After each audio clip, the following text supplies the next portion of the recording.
Wow, God blessed our time of worship. You sounded like a choir behind me. Thanks for singing so well. It's really great. It's great to kind of be up front and hear what the congregation sounds like. Thank you, worship team. Well, last night I brought up this playoff game. Last Sunday I brought up this playoff game between the Bears and the Eagles. And you can see Philadelphia had scored 16 points and Chicago had scored 15 points. They're a point behind with 10 seconds left to go in the fourth quarter. Now you can just imagine that there are teenage boys all over America who aspire to be football kickers on the practice field all the time with the ball in front of them, saying in their mind, "It's the Super Bowl. We're 1 point behind and there's 10 seconds left in the game." And he kicks for the winning field goal. And and he kicks the thing. Well, this is it. This isn't the Super Bowl, but this is the playoff game. NFL playoff game. And here he is, right? This moment where he's probably going to win the game for his team. And yet, the ball hits the upright, comes down and hits the horizontal and bounces out.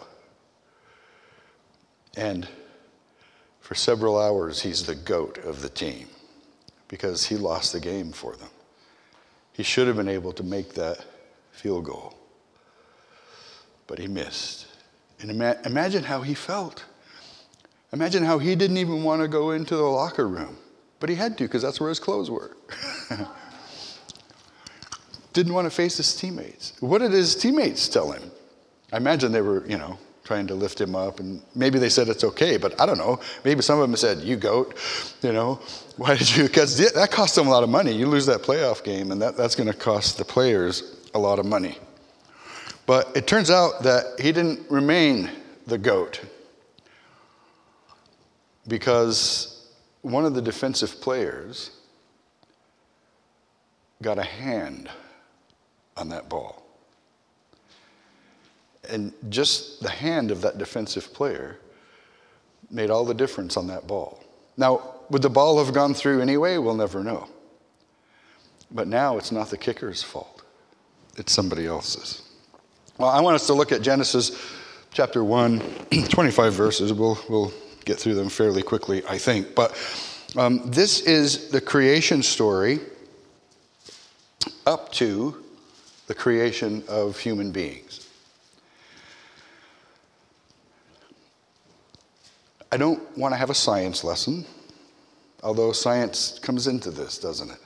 Right? And I don't really want to get into the weeds. I mean, we could spend weeks and weeks on this. We could do, several month study, I don't know, maybe on a Wednesday night or a Sunday school. Maybe that would be appropriate. But I don't really want to get very deep into scientific weeds or the weeds of the text. I like science. I'm a believer in science. And you should know I'm not anti-science. I did really good in science in school. And I think it's very useful to think scientifically. I understand a little bit about the scientific method, and I think it's a good method. So I'm not anti-science at all. But if you don't believe in God, and you happen to be a scientist, how are you going to believe in the creation narrative? I mean, if you believe in the creation narrative, then you got to believe in God. And if you start from the presupposition that there's no God, then you have to find an alternative to the creation narrative. And let me just tell you this little secret, that there are a lot of atheist scientists who know that the theory of evolution has a lot of great big holes in it. And they're just waiting for the next theory to come along that they can use to explain the existence of what we see apart from God. Well, they have to explain it apart from God because their first presupposition is that they don't believe in God. Well, I don't know about you. Well, I kind of do know about you. I believe in God, and I think you believe in God, right? Or you wouldn't be here, right? So if we believe in God, we're probably not going to go along the same route as the scientists who don't believe in God. So here's what I want to emphasize today, that it is reasonable to take the creation narrative at its word. Because a lot of scientists would like us to believe that we are somehow anti-science, that we are somehow stupid or less intelligent or less rational or less reasonable than what they are. And I don't think that's true. I don't. I mean, there's some really smart scientists, and I don't have high-level training in science. I don't. And I don't know as much about science as a lot of people who've had that training. I get that. But I am not an unscientific thinker, and I'm not dumb, and neither are you. So I do believe it's reasonable to take the creation narrative at its word. See, the secular narrative, remember when we talked about the narrative? I want to be a little bit more specific and call it the secular narrative, because the narrative is secular, right? So that secular narrative mocks the creation narrative. It does. And I encourage you to do this, look on Wikipedia, and you know, Wikipedia is totally trustworthy. It is useful though, right? Look on Wikipedia and search for young earth creation. And what you're going to find on Wikipedia is they call it pseudoscience. The idea of an intelligent designer is pseudoscience. Well, I don't think it's pseudoscience. I think there is a lot of pseudoscience happening, but I don't think that's pseudoscience. And just know that in any area of life, when your formula excludes God, your answer is going to end up twisted. It doesn't matter if you're looking at scientific things. If you exclude God, you're going to end up with a twisted answer. It doesn't matter if it's a life issue, a moral issue, a societal issue, any of that. If you exclude God from the formula, you're bound to end up in a very different place, and it's probably going to be a very twisted place that you're going to end up. So I don't think that we should be very influenced by the scientific world and get the impression that, science makes the creation narrative an impossibility. And I was actually at a pastor's conference in town, and they brought in a bunch of really big Old Testament scholars and stuff, and they strenuously asserted that no Christian today who's a scientist doesn't believe in evolution. And I knew right off the bat that that wasn't true, because I've given graduates of our church a whole thick book of people who are highly accomplished in a very specific field of science, probably all PhDs, who wrote an article from their area, how science disproves evolution, right? So I knew what they were saying wasn't true, but some Christians have bought into the idea that, science proves that the creation narrative is, well, what? Let's be charitable and call it a myth. And I don't think we need to buy into that. So let me give you a resource. Rather than me go into all kinds of scientific reasons and all that kind of stuff, here's a starting place. And this starting place, so you can look it up on Bing. Why Bing? Because it's not Google. All right, you can look it up on Bing and research it. But here's a starting place: the Institute for Creation Research, ICR.org. And if you want to get into the details of it, do it. But I have these questions starting off.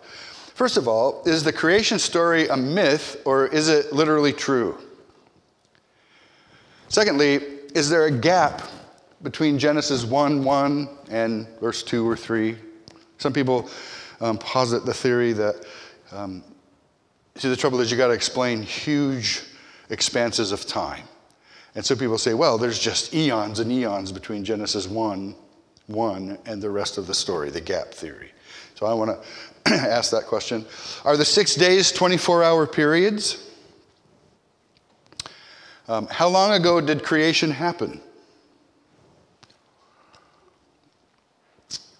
Those first 4 questions, I don't have the answer to. Well, I have a good answer to it. I'll give you a good answer, but I don't think it's possible to have the answer to those first 4. And be confident that this is it, and I'm going to die for this thing. I do have, I think, a good answer, maybe even a convincing answer, right? Now, I do have really good answers to the last 2. What opposite pairs are balanced in creation? I think that's interesting. Remember a few Sundays ago, we talked about the importance of looking both ways. I'm becoming more and more convinced that the nature of God and the nature of the universe begins with a balance of 2 things. And if you can't balance 2 things, in other words, if you can only look at one thing at a time, you're missing out on a very important foundation of wisdom, because you almost always have to balance 2 things. And lastly, what is the role of the Trinity in creation? But I have this one big question. Why does it matter how we understand the creation account? Why does this matter? And I do think it matters profoundly, because it sets the foundation for how we understand God, how we understand God's interaction with creation. What's God's relationship with creation? In particular, humankind, but what's God's interaction with creation altogether? It helps us understand the nature of the Bible, because Genesis 1 is part of the Bible. So what's the nature of the Bible, and how do we interpret the Bible? Is the Bible inerrant? What does that mean? That the Bible does not contain any errors. Now, I'll tell you what, there are a few places in the Bible it seems like the Bible contains errors. I'm withholding judgment on some of those areas. Some of the areas we've been able to solve and understand how it's not an error. And we kind of skimmed across one of those, and that's the 2 genealogies of Jesus, remember, at Christmas time? And I told you I thought one was the genealogy of Joseph and one was the genealogy of Mary. And if you want to get into the Greek text, I can show you how, why I believe that that's the case. But, we didn't probably want to do that on Sunday morning, right? But somebody can look at that and say, look, there's an error in the Bible because the genealogies don't trace through the same people. Well, I don't think that's an error in the Bible. I think all of the errors that you might find in the Bible, or think they are, I think they're going to end up solvable because we've solved so many of them already. But I believe the Bible is inerrant. Some people believe the Bible is just infallible, which is the word we used to use for inerrancy. But some infallibility means that the Bible doesn't teach anything that's wrong. There might be some wrong facts in the Bible, but what the Bible tries to teach is right. I believe that's true, but I also believe it's inerrant. I don't think there are any factual errors in the Bible. So if we believe the Bible's inerrant, then how do we deal with that in this creation narrative? Right? And it also helps us understand how to interpret the Bible. Because guess what? If the creation narrative is a myth, how do we know that the resurrection narrative is not a myth? Maybe Jesus didn't literally raise from the dead with a literal resurrection body. And maybe the resurrection narrative is just trying to teach us a moral truth. I think the resurrection narrative is literal, and it's literally the core of Christianity. But if the creation narrative can be a myth, why can't a whole lot of other things in Scripture be a myth? So what's the nature of the Bible, and how do we interpret the Bible? Now, I don't want to get myself in the box either of saying that that there isn't figurative language in the Bible. There is. Think of the parables of Jesus. We just went through a bunch of parables of Jesus, right? I don't want to get myself in a box of saying, well, nothing's true in the Bible if the creation narrative isn't literally true. But here's the question. Yes, there's figurative use of language in the Bible. There's metaphor in the Bible. Absolutely, right? But the text of the Bible always indicates that that's what's going on. The text of the Bible isn't going to present as if it's being literal when it's not. The text of the Bible is going to give you an adequate hint that it's being metaphorical, an adequate hint that it's using figurative language. So it says Jesus told another parable, and he tells a parable. Is that a metaphor? Absolutely. And even in the language of the text, the kingdom of heaven is like. Okay, right? The whole idea of a competent speaker or writer and competent hearer or reader.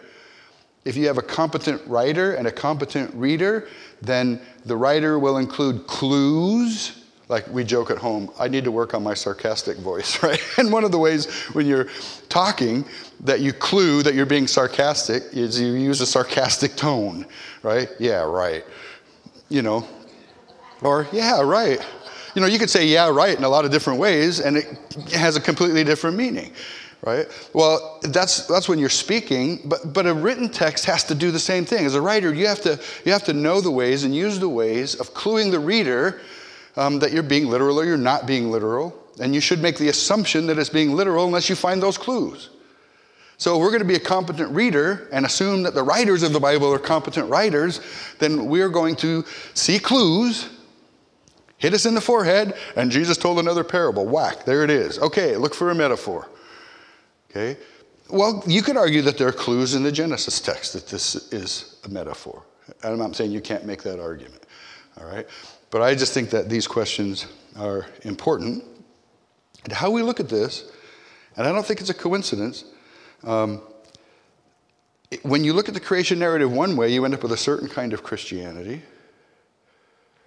And when you look at the creation narrative a different way, don't you end up with a different kind of Christianity typically?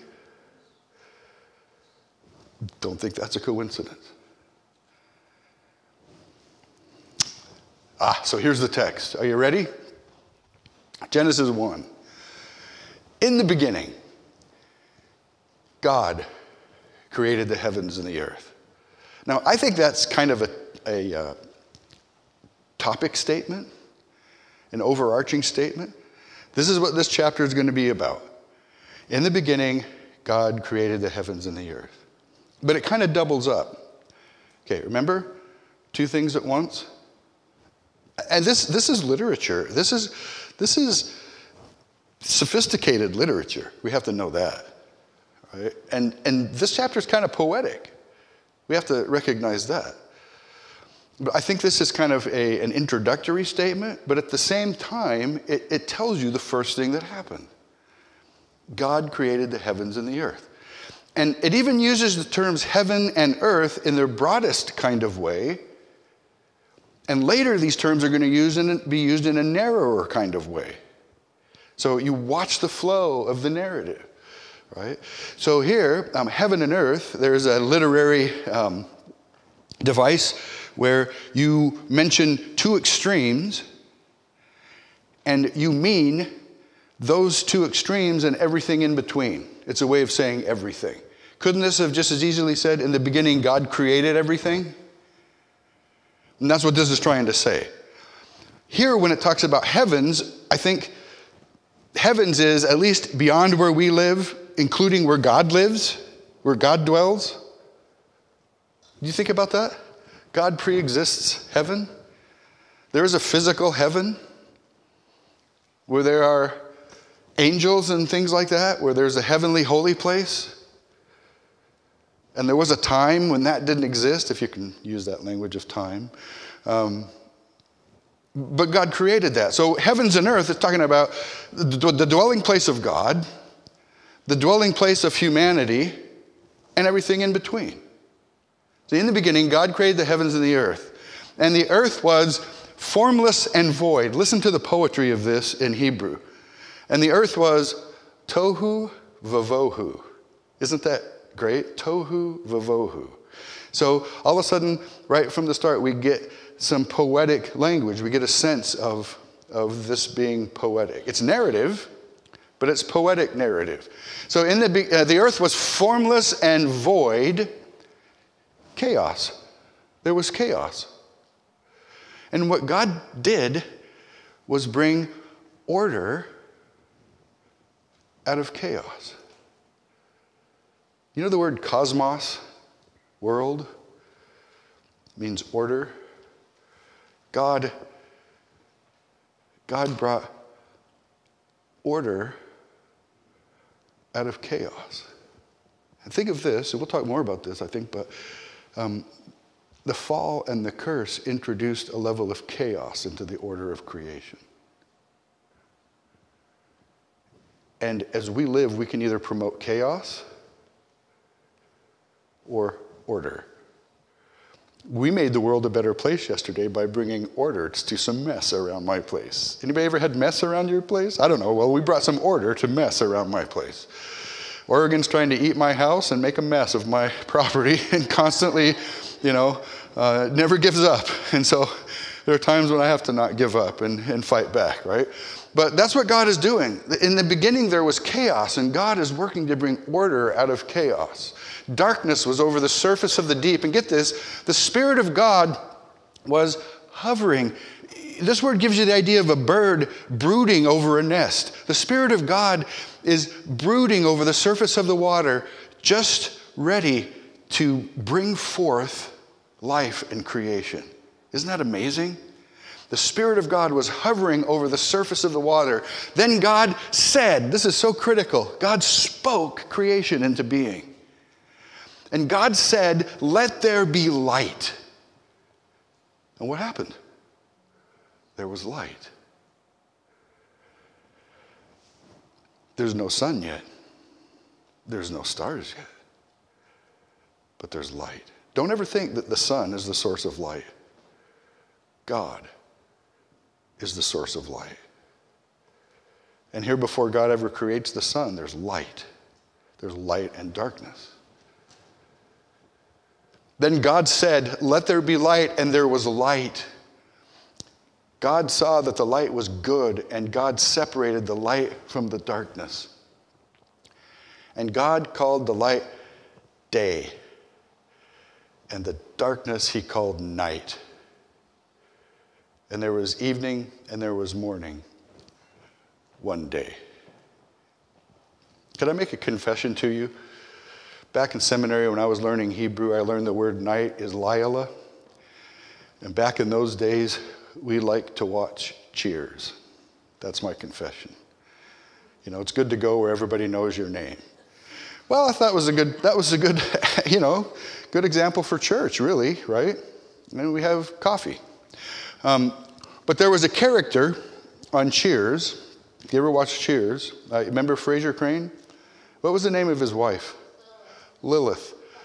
When I learned the Hebrew word for night was Layla, I thought Lilith. I looked it up in my Hebrew dictionary. You know what Lilith means? It is a Hebrew legendary character, and it means a night monster. Lilith. Okay. Whoever named Lilith on Cheers knew that, and that was on purpose, right? Because that's the perfect name for Lilith on Cheers.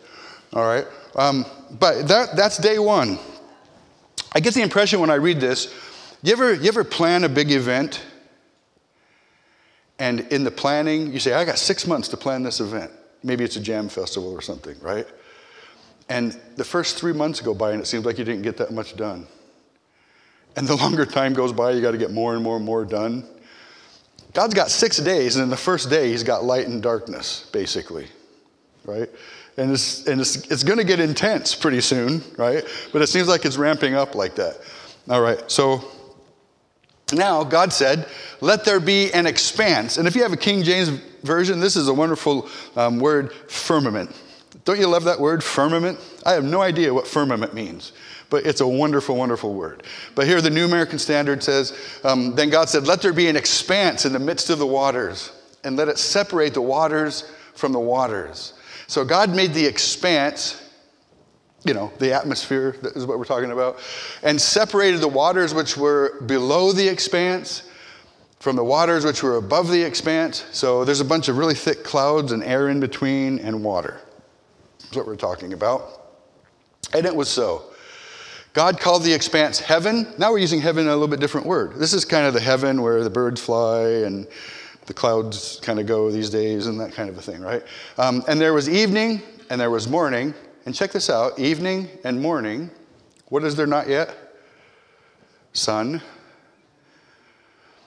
There's evening and morning. So light comes before the sun. Evening and morning comes before the sun. A second day. Then God said, again, he's speaking, let the waters below the heavens be gathered into one place, and let the dry land appear, and it was so. God called the dry land earth, and the gathering of the waters he called seas. And God saw that it was good. See, watch how this is getting intense, because he's not done yet on this third day. Then God said, let the earth sprout vegetation, plants yielding seed, and fruit trees on the earth bearing fruit after their kind. That's an important word, after their kind, because if you take a seed from something and plant it, what are you going to get? Is it predictable? It's very predictable. You're not going to plant a corn seed, little piece of corn, and get roses. It's very predictable you're going to get corn. Unless it's a hybrid, then you get nothing. No, that's a whole other thing.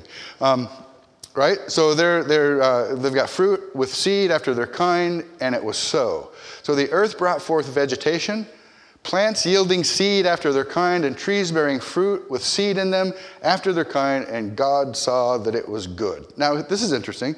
God created plants, again, before the sun. Okay, there's light, and there's morning and evening, but there's not sun yet, and there are plants. Now, in our understanding of the world, what do plants need? They need light, but they kind of need sun. Okay? Sam's trying to grow pineapples. Did you know if you cut the top of a pineapple off and put it in dirt, it grows a pineapple plant? So we got a couple of those in our dining room. But they don't get a lot of sun. Now, he's got a grow light that he puts over them and all that kind of stuff. But, you know, if you have those pineapple plants in Hawaii, they get a lot of sun and warmth, and they go. Right? So light's good, but sun's better. So here you have vegetation before you have the sun, vegetation on the third day. Now God creates the sun. Then God said, let there be lights in the expanse of the heavens to separate the day from the night, and let them be for signs and for seasons and for days and years. And let them be for lights in the expanse of the heavens to give light on the earth, and it was so. God made the two great lights, the greater light to govern the day and the lesser of the great lights to govern the night, and he made the stars also. God placed them in the expanse of the heavens to give light on the earth and to govern the day and the night and to separate the light from the darkness. And God saw that it was good. Isn't it interesting? Every day God says this is good. God is demonstrating his greatness because you got to be great to make sun and moon and stars. But then he says, not only is this great, it's good. Well, the greatness of God, the goodness of God. There was evening and there was morning, a fourth day. There's a lot left to do. Then God said, let the waters teem with swarms of living creatures, and let birds fly above the earth in the open expanse of the heavens. God created the great sea monsters and every living creature that moves, with which the waters swarmed after their kind, and every winged bird after its kind. And God saw that it was good. Get this, God blessed them, saying, be fruitful and multiply. That's a blessing of God, but this is the first time God says, be fruitful and multiply. Because when you're an animal, it's required that you make a choice to be fruitful and multiply. If you're a tree and you have the right circumstances, you're going to multiply. You're going to make fruit. It's not really an act of your will. You don't have a will. If you're an apple tree, you didn't make a choice. You know, you just did what your genetics told you to do, and you made an apple. And there were seeds in it, and you could plant that and get another apple tree. right? But animals, most of them, have to get together. And so God said, be fruitful and multiply and fill the waters in the seas and let birds multiply on the earth. So here he makes the water animals and the birds. So there was evening and there was morning. A fifth day, we only have one day left. And it's interesting, I think that God, wouldn't you think that God on the sixth day would have made nothing but human beings? Because we're so special. And yet, he doesn't just make human beings on the sixth day. He makes all the land animals on the sixth day. And I think that kind of indicates that, yeah, we are special, actually. We're created in God's image. Remember, we're going to look two ways. But we're also animals. We're animals, but we're not just animals. So then God said, let the earth bring forth living creatures after their kind, cattle and creeping things, and beasts of the earth after their kind, and it was so. God made the beasts of the earth after their kind, and again, we have this. So there is a very, very general principle that things multiply according to their kind. I mean, there's a lot of variation that you can create. Look at the whole world of domestic dogs. And they all come from the same genetic line, and they can all reproduce with one another because they're really, can you imagine a Great Dane and a Chihuahua, same basic species, right? They're the same kind. And whether kind is genus or species, you could have that discussion. But they're all coming after their kind, and the cattle after their kind, and everything that creeps on the ground after its kind. And God saw that it was good. I wonder, since God saw that it was good, are mosquitoes included in that? Yeah, probably. Okay, so we come to our questions. So the first question, is the creation story a myth or is it literally true? And we need to understand by myth, we don't mean it's just a children's story or it's just a story that's irrelevant. No, by myth we mean an important story, yes, but a story that isn't literally true, but that is meant to convey important truths. Okay, virtually all Christians agree that the theology, the ethics, and morality taught by the creation story, those are true. So the creation story is teaching a valid theology, a valid ethics, a valid morality.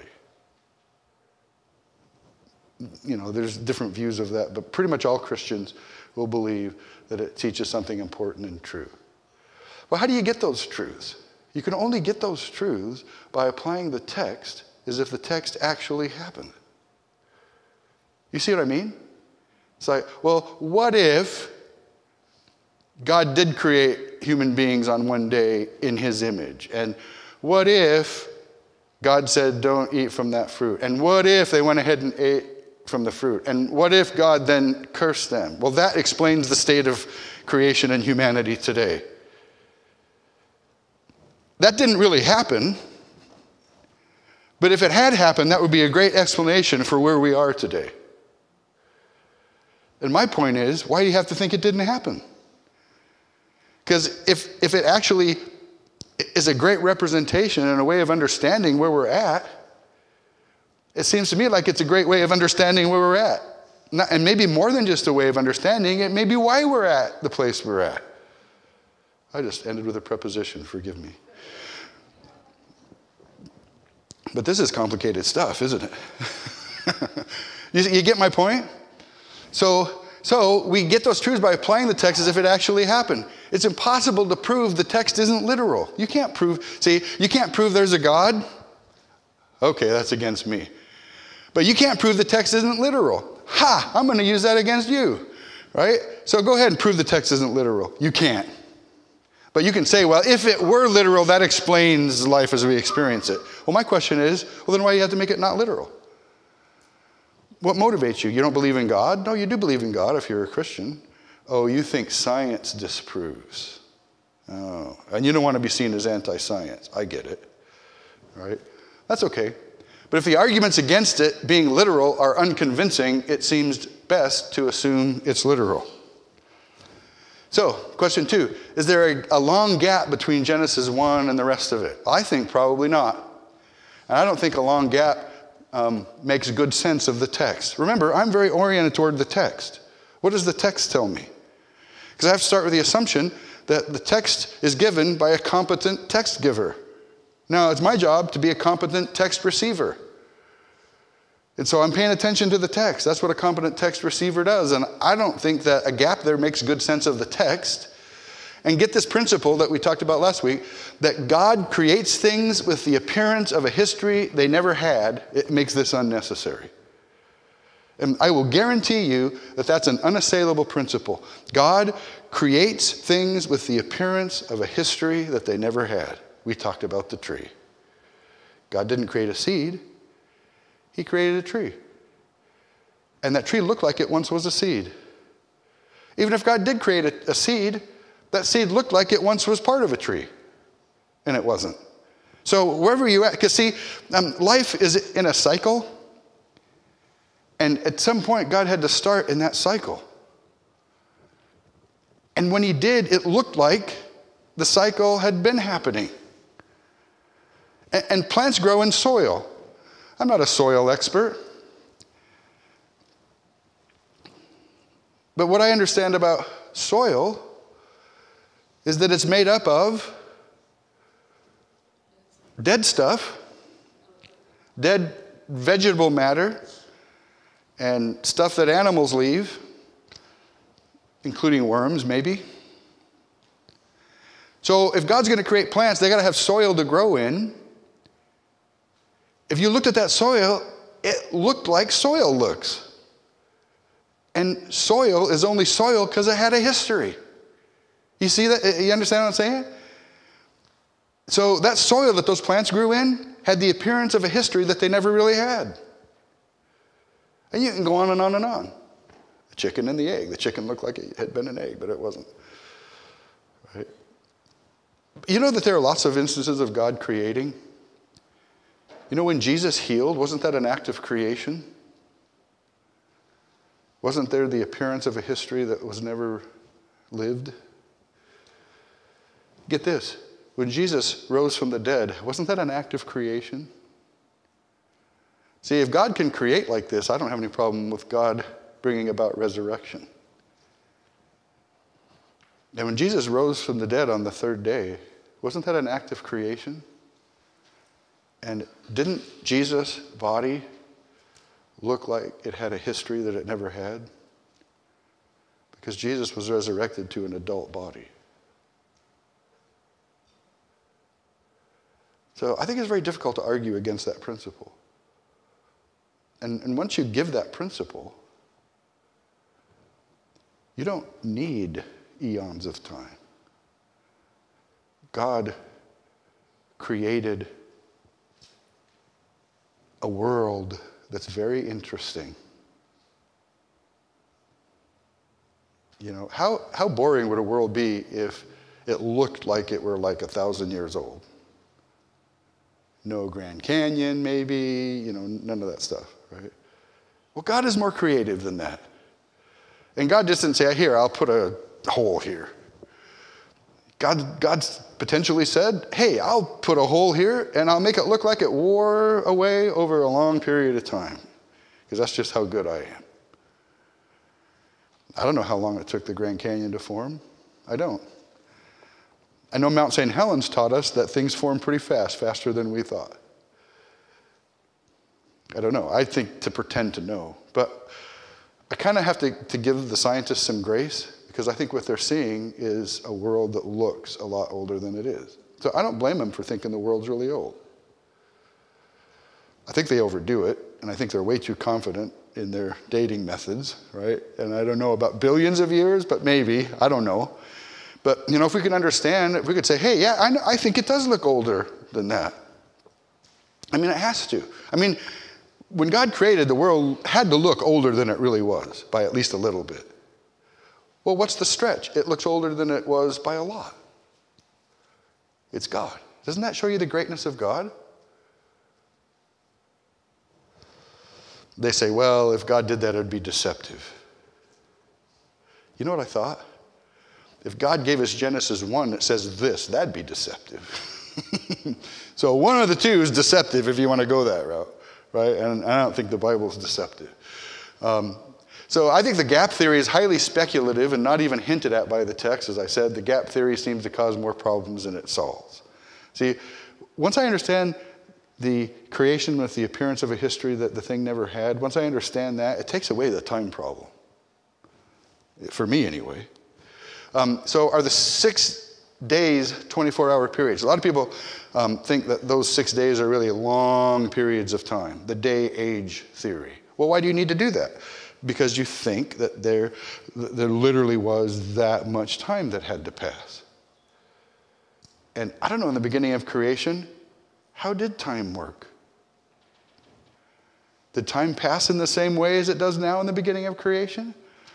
I don't know. And the word day, this is unassailable, can be used to refer to longer periods of time. You know, we use the word day in the same way. You know, back in my day, and I don't mean just one day, right? Or back in the day of Noah, or in the day of the Lord. I mean, it's all over the Bible. You see the word day used as a literal day, or a longer period of time, or a really long period of time. Yeah, that's true. The day can mean a longer period of time. But the text here seems to go out of its way to indicate that the days are roughly, as we would understand it, 24-hour periods. On each day, the text mentions evening and morning. And why does it get it backwards? Well, it's not backwards. Because for Jewish people, the day starts in the evening. Right? So when does the Sabbath start? Friday, early evening. So the text every day says evening and morning. Our 7-day week is evidently patterned after creation. And I know sometimes it seems really long. Just try to preach on Sunday and see how short the week seems. The 7th day is the basis for the Sabbath day. And I think Exodus 20:11, 31:17, and Hebrews 4:11, probably among others, argue for 24-hour days, if you read those passages. And if you don't need long periods of time, you don't need days to be long ages. I don't need long periods of time in the creation narrative because of the principle I explained. So I don't have a reason to go beyond 24-hour periods. How long ago did creation happen? I don't know. Bishop Ussher thought he knew back in about 1650 because he spent decades working on the Old Testament, adding up the genealogies. Because, you know, you're told how long a person lived and how old they were when they had this person. And so he added it up and he came up with, get this, October 23rd. Don't you love that? Creation happened on October 23rd. You know, in our calendar, he had to do a lot of converting between calendars and stuff, right? October 23rd, well, it had to be in the fall because it was harvest time because there was fruit on the trees. 404 BC. So that's about, well, I'm not kidding you, that's what he thought. So that's about 6,000 years ago. Well, Bishop Ussher did not take into account the gaps in the genealogies. Because we know that just because a genealogy says this person begat that person, we know that genealogies can skip generations. And that was part of how genealogies were used and understood as a genre of literature, right? So we know that genealogies have gaps, and so it's got to be a lot further back than 4004 BC. But if you don't need long time spans, creation around 10,000 years ago, or even less, is reasonable. 10, I don't know, was it 20? I don't know, how do we know, right? I don't think it was millions. That doesn't seem to fit the Bible text. I don't think it was 6,000, but I think it was more than 6,000. I don't think it was a million. So I'll just pick a number and say about 10,000. You can pick a number. I'm not going to worry about it. What opposite pairs are balanced in creation? The first thing that you see is the greatness and the goodness of God. Isn't that amazing? But you also see heaven and earth. You see light and darkness. You see evening and morning. You see expanse above and expanse below, land and sea, the greater light and the lesser light, day, night. You keep going through and you are impressed by all of these pairs that you see. And that gives me a hint that in the nature of God, two things are balanced. In the nature of creation, over and over, two things are balanced. Now, is there more complexity? Right away, there's 6 days of creation. Right? So there's all kinds of deeper complexity, but you're not even getting started if you can't look at two things at once. And it affirms the principle that I talked about a few weeks ago, that we need to get in the habit of looking two directions. And you see that in theology all over the place. Did God choose me or did I choose to be saved? Which one? Both. I got to hang on to both of those somehow. Right? Am I deserving of an eternity in hell? Or am I worthy of the love of God? See, a lot of Christians, they can't hold those two things at once. And they stumble all over the place because of it. Do I deserve an eternity in hell? Absolutely. I'm a worm. Am I worthy of the love of God? Absolutely. And I'm a child of God. How can I be a worm and a child of God? Look both directions.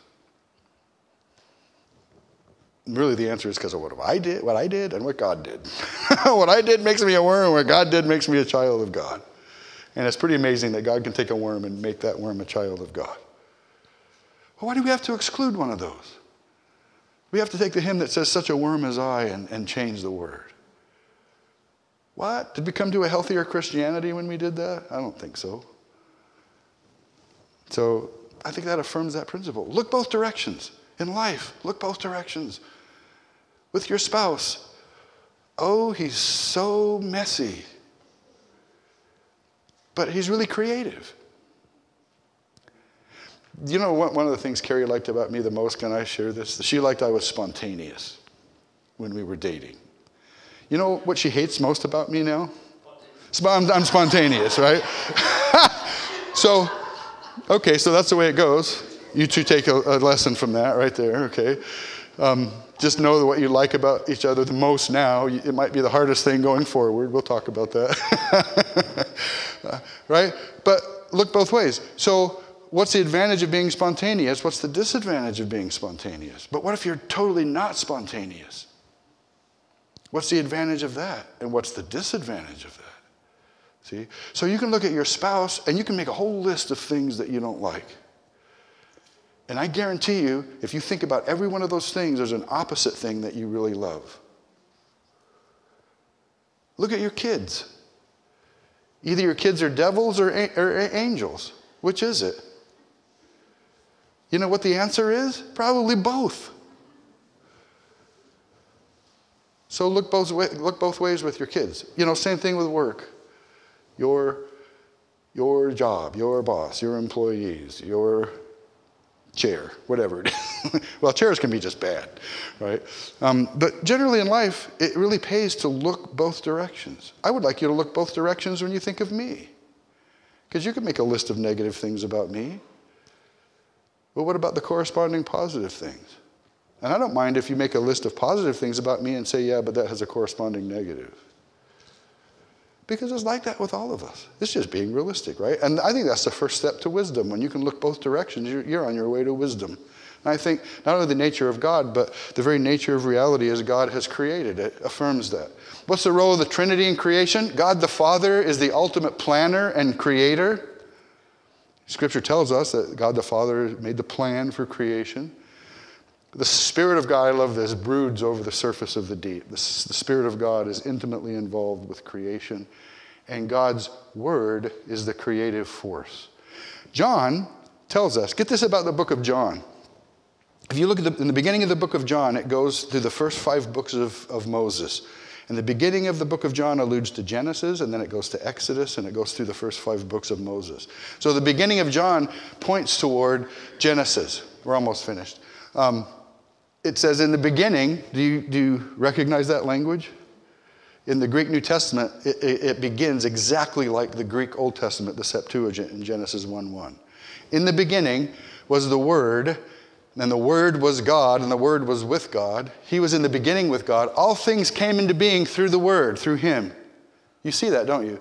And apart from Him, nothing came into being that has come into being. In Him was life, and the life was the light of men. The light shines in the darkness, and the darkness did not, and here's a word, the play on words, because it can mean comprehend or apprehend. It means to kind of get your arms around something and tackle it. And you can do that physically, or you can do that mentally. So the darkness couldn't overcome the light, and it couldn't understand the light. Amazing passage. Now, when we get to 14, he begins to allude to Exodus and identifies the Word as Jesus. And the Word became flesh and tabernacled among us, and we saw His glory, glory as of the only begotten from the Father, full of grace and truth.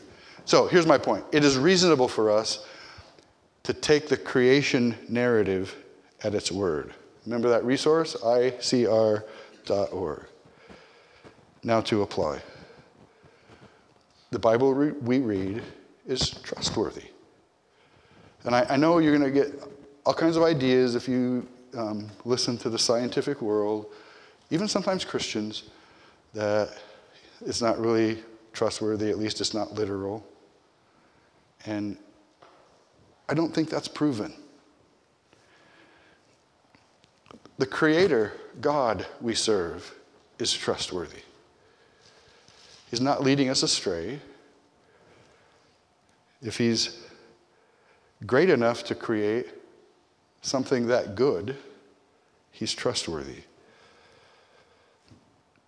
That Creator God is our loving Savior. You know, we remember that, but when you go back and read the creation narrative and think, that's the God that we come into this room to worship. If that doesn't blow you away, I don't know what to say. That's the God that we come to worship. So, on that day, he thought he failed. Did you ever have something bad happen to you and you wished it were a dream? Okay, in a small way. Did you ever wake up in the morning and wish it were Saturday? And then you think, but wait, it is Saturday, right? And then that feeling you get is, oh, I don't have to get out of bed right now because it's Saturday, right? Okay, multiply that, and that's this guy's feeling. That's this guy's feeling. Because he didn't have to stay like that. His kick was blocked. ABC 7 Chicago reports the NFL changes Cody Parkey's miss to a block. It doesn't go down in the record book that he missed that field goal. It goes down in the record book that it was blocked. Now talk to the lineman. Because somebody got a finger on it. Not long after that game, I heard a report that one of the defensive players admitted to feeling the ball touch his finger. And that and the slow motion video is probably why the NFL changed the recording of that in the record book. He touched the ball with his finger. And that reminds me of the creation Psalm 8. When you go read Psalm 8, when I consider your heavens, the work of your fingers, the moon and the stars which you have ordained. That psalm represents the creative work of God, creating the universe as the work of God's fingers, the delicate, detailed work of God's fingers. And then my mind goes to Isaiah 53. Isaiah 53 talks about the strong work of God's arm. Isaiah says, who has believed our message? And to whom has the arm of Yahweh been revealed. And what work does God do with his arm? What a contrast. He creates with his fingers and his hand. What work does God do with his arm? If you read Isaiah 53 as well, here's part of it. It looks forward to the cross. But he was pierced through for our transgressions. He was crushed for our iniquities. The chastening for our well-being fell on him, and by his scourging we are healed. All of us, like sheep, have gone astray. Each of us has turned to his own way, but Yahweh has caused the iniquity of us all to fall on him. And if I'm reading those passages correctly, and I think I am, I can say that God's work of saving you and me took more effort than creating the universe, and was harder for God than creating the universe. Because I think it was pretty hard for God to watch his son on the cross. And so we can be that worm, that goat who thinks, man, I've wrecked my life. But then what? The Creator God steps in and says, if I created the universe, I can create you anew. Your spirit, your soul, and ultimately in resurrection, your body. And we realize, hey, this is better than Saturday morning. Because I'm a new creature. I have a new start. God created that for me in the cross of Jesus. Thank you. I think it's reasonable to take the creation narrative at its word. And I think it's equally reasonable to take the salvation narratives at their word as well. Anybody like to join Dave? Amen. Amen. Let's pray. Heavenly Father, thank you for your word and giving us a hint at how you brought this universe into being, how you brought us into being, and how great you are and how good you are. Lord, I pray that we would be sufficiently amazed that this same God, you who created the universe, is our Savior and will recreate us. Thank you for that. And may we go from this place living in that newness of life. Amen.